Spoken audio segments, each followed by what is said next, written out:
It's quite strange being here on the Bima in Weinberg after all these months. And I was facing the door during Lachadodi. I sort of half expected congregants to come in. The ones that come late during the Boi Chala, the Shabbat angels. But you're all here with me in spirit, and it's a privilege to be leading service from the Bima in Weinberg. This week's parasha is a very busy parasha, Vayera. It tells of the story of Abraham sitting in his tent, in the opening of his tent after being circumcised, recovering from his surgery. The Torah says in the heat of the day, waiting for guests so they can welcome him into his tent, because that's what he loved to do.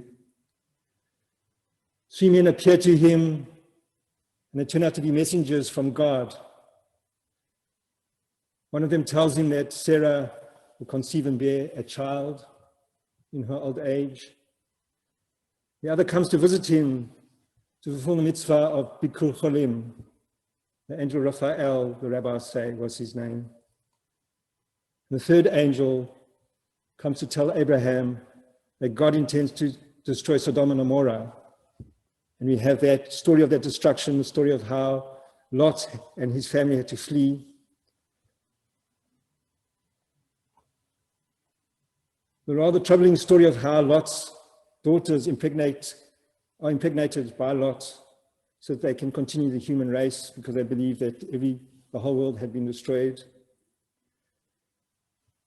We learn of the birth of Yitzchak, of Sarah commanding Abraham to banish Hagar and Ishmael, and finally the parasha ends with the binding of Isaac to Akedah.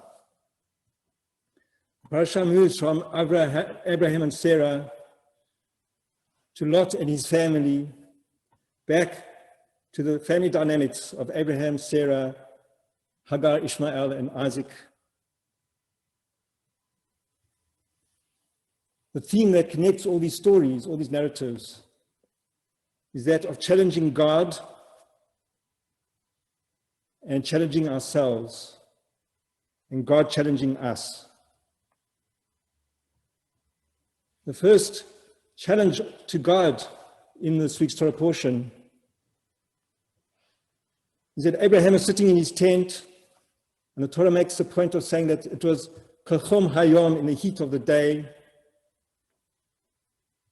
And the rabbis asked the question, why does the Torah have to explain that this is the heat of the day? There's a midrash that says that Abraham loved to invite guests into his home to wait on them, but because he was recovering from surgery, a rather painful surgery, especially at that age, God decides to remove the sun from her sheath to make it blazing hot that no person in their right mind would be walking past Abraham's tent so that Abraham can rest.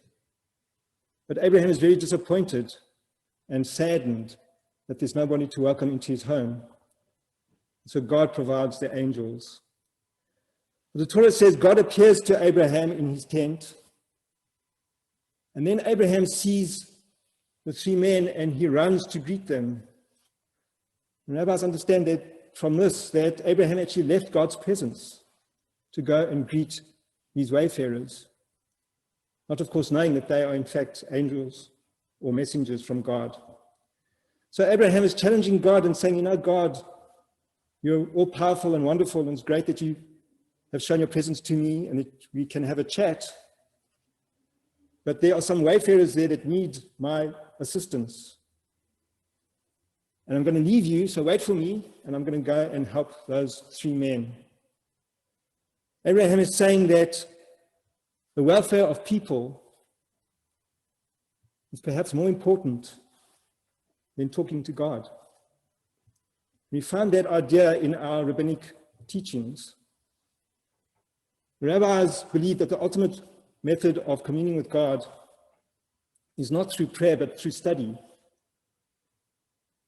But they say that if, while you're studying, you become aware of a funeral that's going to take place, and the mourners need a minyan to recite Kaddish, you should stop your studies and go and attend the funeral or the wedding celebration if the bride and groom need a minyan in order for the Sheva Brachot to be recited.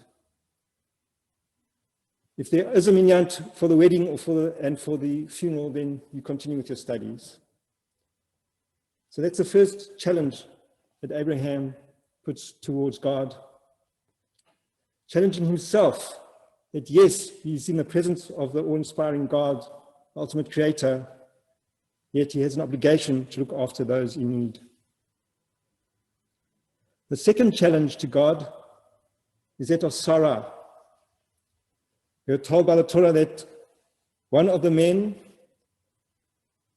informs Abraham that Sarah will conceive and bear a child of her own. And Sarah is at the back of the tent, outside the tent flap, listening. And she laughs to herself. And she says, "Shall I have joy when my husband is so old?" And God hears, and God says to Abraham, "Why does your wife laugh?"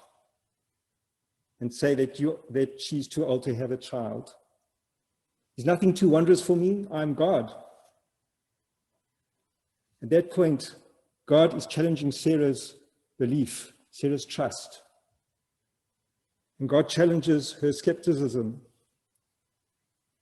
And when Sarah does conceive a year later, her trust and faith surely deepens. When the men are about to leave, they go forth, and Abraham, the good host that he is, escorts them part of the way. And then God says to God's self, "Shall I inform Abraham of what I'm about to do? Because I singled him out to teach his children and his household justice and right." And then God tells Abraham of God's intention to destroy Sodom and Gomorrah, the cities on the plain, because the people of those cities are wicked and have sinned. Abraham, of course, thinks immediately of his nephew Lot, who lives in Sodom. And so he challenges God. And he says, "God, you can't destroy the entire cities of Sodom, Gomorrah, and Zoar, because there are innocent people among the wicked. It's not right that you should destroy them along with those who have sinned against you. It's not worthy of you, God." Of course, probably Abraham is motivated to save his nephew Lot and Lot's family. But he begins to realize that all people are important. That there are many innocents that would be destroyed along with the wicked if God fulfills God's plan. And he says, "What if there are 50 righteous people there? Surely you're not going to destroy the city." And God says, "If I find 50 righteous people, I won't destroy the city." But Abraham is not satisfied, and Abraham says, "What if there are 45? I won't destroy the city. What if there are 40? I won't destroy the city." And Abraham bargains God down to 10. Unfortunately, we could understand the story that Abraham failed the test. God told Abraham what God was about to do because God wanted Abraham to challenge God. But Abraham stopped at 10. He didn't go below 10. And so God destroyed the city but saved Lot. The next challenge to God is that of Lot's wife, who's not named in the Torah, but the rabbis name her Edith. When God allows Lot and his family to escape the destruction through two of the angels, God says, "Flee now, but don't look back." Al tabit macharav. And as Rabbi Greg mentioned, what does Lot's wife do? She turns back. She looks back and becomes a pillar of salt. She looks back to the past. She doesn't want to let go of what she had. Perhaps she was unwilling to face the challenge of the future.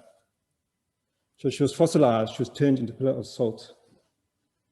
How many of us are afraid of what will be and look back to the past and live in the past? Because the past is safe. It might have not been so nice, but you feel safer in the past than in the future because you know what the past was, but you don't know what the future holds for us.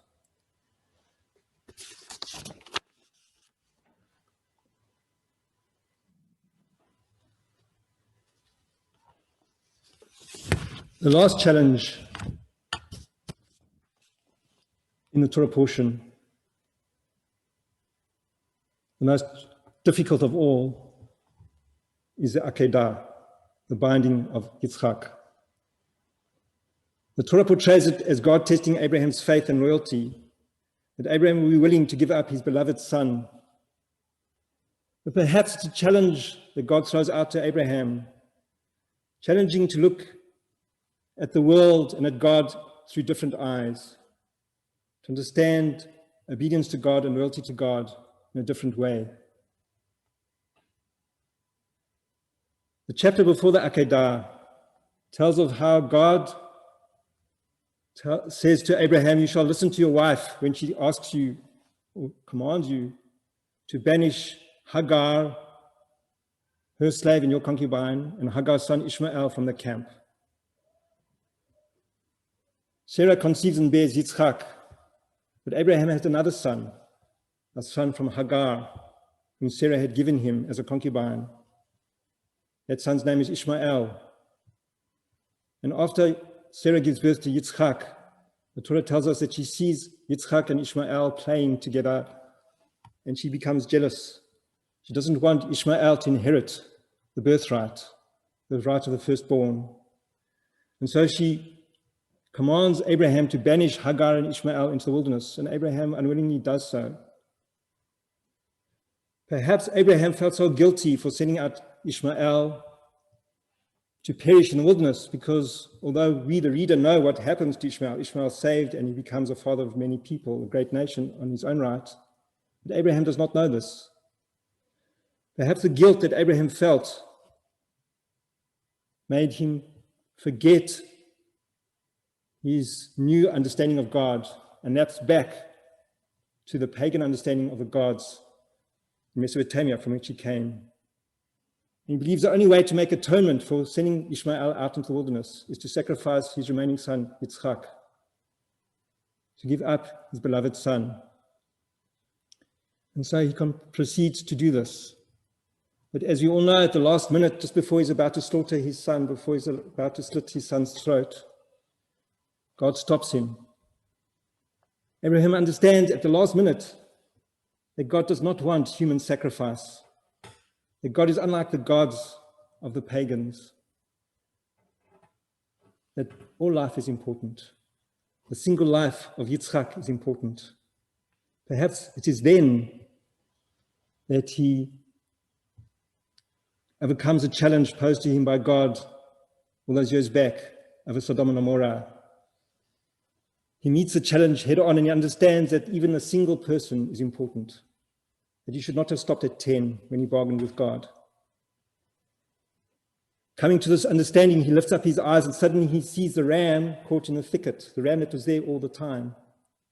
He sees an alternative to what he's about to do. And perhaps he sacrifices the ram as a sin offering, as well as an offering to replace Yitzchak. So through all these challenges, the characters of our Torah portion have expanded their insight and their understanding of God, the world, and their role in the world. The Shabbat is Sherman Shabbat. We celebrate the visionary couple, Rabbi Dr. David Sherman and Bertha Sherman, who started progressive Judaism in Cape Town, the most southern tip of Africa. They challenged the status quo at the time. They challenged Cape Town Jewry to think of another way of observing Judaism, of understanding and interpreting Torah. We as progressive Jews are duty-bound to expand our horizons, to expand our way of thinking of God and the world and humanity. It is our obligation to envelop the past and the future under the present, to take and draw from our past, our traditions, our minhagim, our halakha, to adapt them to the present, but always with an eye to the future, unlike Lot's wife, to make Judaism relevant to future generations as well as to ourselves, to carry on the tradition and the ideology of Rabbi Dr. David Sherman and his wife, Bertha Sherman. May we draw inspiration from this week's Torah portion by facing life's challenges, the challenges of COVID, the challenges of science, that challenge our perception of God, the world, and our beloved Judaism. May we meet these challenges head on. May we come out the other side in more confidence and faith, with our humanity, our faith in the goodness of humanity, God, and Judaism intact. Kenny Hiratzon. Amen.